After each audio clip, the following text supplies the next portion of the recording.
अयोध्या धाम में आपका स्वागत है। जय श्री राम। पूरी फ्लाइट में जय श्री राम, हर हर महादेव, कृष्ण के नारे, और ऐसी पहली बार यात्रा की है। मन ऐसा प्रसन्न हो गया कि हाँ, वास्तव में हम उस अयोध्या में जा रहे हैं जिस अयोध्या की हम कल्पना कर रहे थे। उनके मुंह पर कड़ा तमाचा भी मार रहे हैं कि जो आज राम को नकारने की बात कर रहे थे पहले, और आकर के फिर यहाँ पर चप्पल भी छोड़ते हुए देखने को मिले, और उनके झंडे तक खींच लिए गए, जनता ने झंडे खींच लिए। मतलब रामलला की धरती पे आकर के आप राजनीति करने के लिए आए थे, जनता ने वही जवाब दिया उनको। एक ऐसा माहौल था जिसको कह नहीं सकते, इलेक्ट्रीफाइंग। मतलब ऐसा लग रहा था जैसे हम वास्तव में किसी पवित्र जगह जा रहे हैं। यहाँ पर अयोध्या में राम का मंदिर बनकर तैयार हो गया। आपने एक ईंट नहीं रखी मस्जिद की जगह पे। क्यों नहीं रखी? आप बना लेते मस्जिद। उनको मंदिर मस्जिद से मतलब नहीं है, उनकी बाबरी मानसिकता है। वो जो मानसिकता है ना, ये बाबरी मानसिकता, उससे उनको मोहब्बत है। बाबर को हम मिटा के रहेंगे। बाबर मिटा दिया।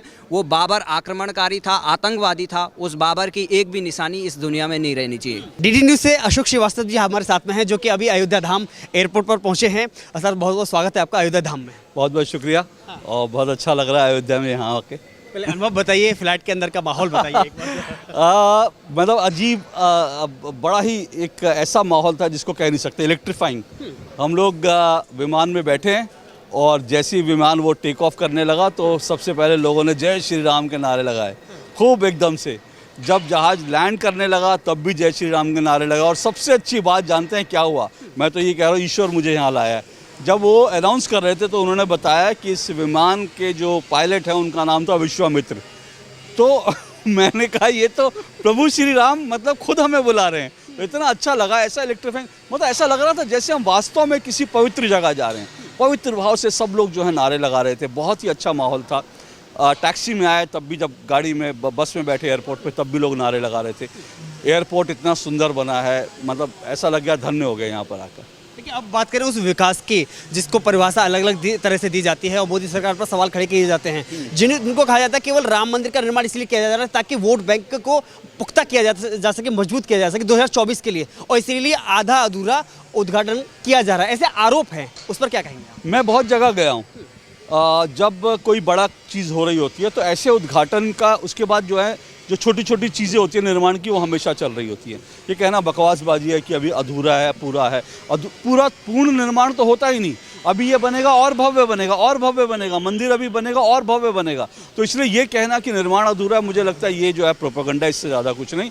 लेकिन उससे बड़ी बात मैं ये मानता हूँ कि देखिए, अयोध्या का विकास अब शुरू हुआ है। मैं अयोध्या में इससे पहले आया था 6 दिसंबर को, जब यहाँ पे ढांचा गिरा था। उस इतिहास का मैं साक्षी हूँ। 6 दिसंबर को जो इतिहास यहाँ बना, अब यहाँ पर 22 तारीख को जो इतिहास बन रहा है उसका साक्षी बनूंगा। और मुझे लगता है कि इस बीच में अयोध्या तो कई बार आया, लेकिन कभी भी मैं अयोध्या की सीमाओं के अंदर नहीं प्रवेश कर पाया। मुझे लगता है भगवान श्री राम या हनुमान जी का मुझे आदेश नहीं था, इसलिए आया नहीं। अब लग रहा है भगवान श्री राम ने बुलाया, हनुमान जी का आदेश है, क्योंकि बिना हनुमान जी के आदेश के कोई अयोध्या आ नहीं सकता। तो जो लोग नहीं आ रहे हैं उनको हनुमान जी ने उनके लिए बैरिकेड लगा दिया कि अंदर नहीं आना।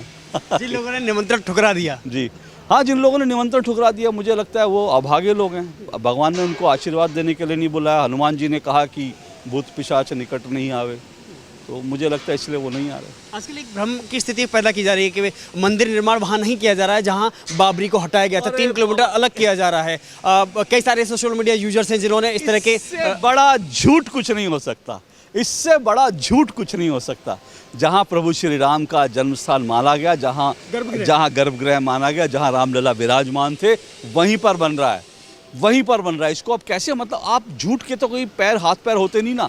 ये दरअसल कुछ एक भारत में गैंग है, उसको हर चीज़ से तकलीफ होती है, तो वो अलग अलग तरह के नैरेटिव खड़ा करता है। हर बार नए नैरेटिव खड़ा करता है। एक नैरेटिव ध्वस्त हो जाता है तो दूसरा नैरेटिव खड़ा करता है। तो अब ये एक और नया नैरेटिव खड़ा कर रहे हैं। तो ये सब लोग, मुझे लगता है अब जो है परेशान आत्माएं हैं, जो इस तरह से झूठ बोल बोल कर जो है काम में, जो है अच्छे काम में रोड़ा अटकाने का काम कर रही है। जैसे राक्षसी प्रवृत्तियाँ होती है ना, भगवान श्री राम के जब अच्छा काम होता था तो राक्षसी प्रवृत्तियाँ आती थी रोड़े अटकाने के लिए। ये वही लोग हैं, इसीलिए आ रहे हैं। आखिरी सवाल, मुस्लिम पर्सनल लॉ बोर्ड कह रहा है कि 22 तारीख को जो मंदिर उद्घाटन होगा वो इंसाफ का कत्ल है। इंसाफ का कत्ल है तो बाबर ने क्या इंसाफ किया था? बाबर ने हिंदुओं के साथ, भारत के साथ इंसाफ किया था। इंसाफ का कत्ल नहीं है, ये इंसाफ हो रहा है, भगवान श्री राम का इंसाफ है, जो कुदरत है उसका इंसाफ है। कुदरत कहती है अगर आप बुरा करोगे तो आपको उसका परिणाम भुगतना पड़ेगा। बाबर ने बुरा किया था, उसका परिणाम आज भुगत रहे हैं।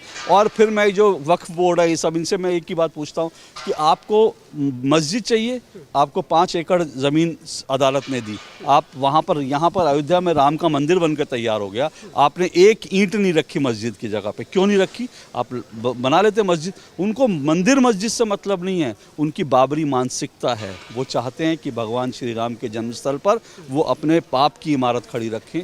वो जो मानसिकता ना, ये बाबरी मानसिकता, उससे उनको मोहब्बत है।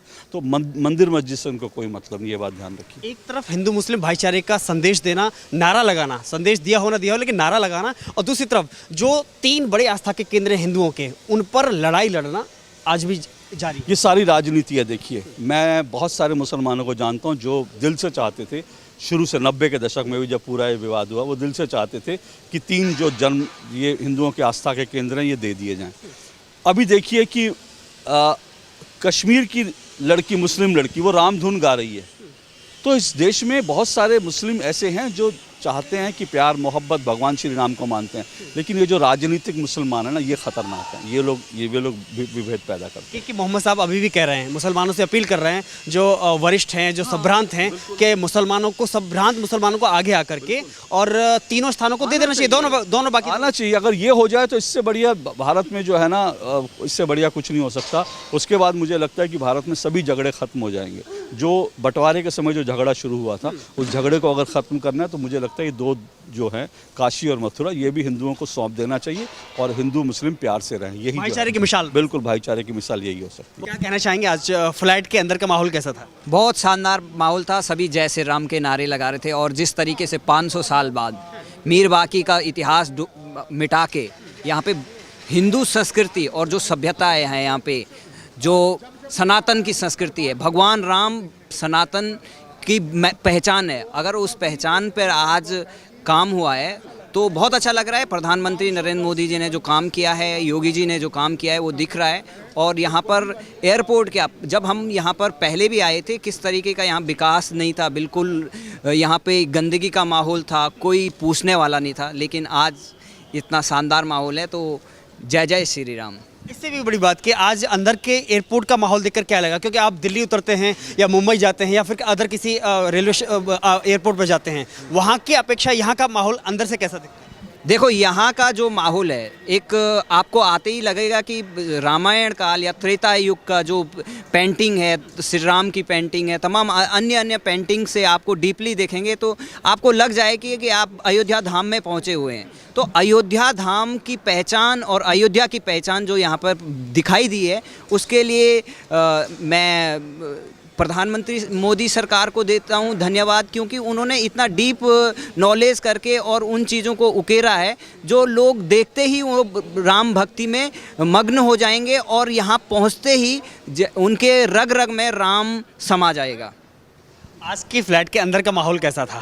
माहौल तो वही है, तो सब जय श्री राम के, और सबके लिए पहला अनुभव था कि ज़्यादातर लोग पहली बार फ्लाइट से आ रहे थे और उनको, किसी को, हमें भी कल्पना नहीं थी। पहले जब हम आए थे तो हमें भी कल्पना नहीं थी, क्योंकि बहुत सारे रोड़े थे, कभी दंगे हुए, लोगों को गोलियां बरसाई गई, तमाम भड़काया। अभी भी ओवैसी भड़काता रहता है कि भाई हमारी मस्जिद जा रही है, वो रोता रहता है। तो उसके रोने से तो कुछ होने वाला नहीं है। मंदिर बन गया है, मंदिर वहीं बन गया। कोई यहाँ पर ये बात कर रहा था कि भाई यहाँ पे 3 किलोमीटर अलग है वहाँ, लेकिन वही लोग अब उसको बात कर रहे हैं कि जहाँ पे मंदिर, जहाँ पे वो था, बाबरी विध्वंस किया था, वहीं पे मंदिर बनाया गया है। तो ये झूठ है। वो तमाम, कोई शंकराचार्य नाम पर झूठ फैला रहा है, कोई मंदिर के नाम पर झूठ फैला रहा है। बीच बीच में उनको मस्जिद याद आता चाहिए, लेकिन वो बाबरी ढांचा, बाबर को हम मिटा के रहेंगे। बाबर मिटा दिया। वो बाबर आक्रमणकारी था, आतंकवादी था। उस बाबर की एक भी निशानी इस दुनिया में नहीं रहनी चाहिए।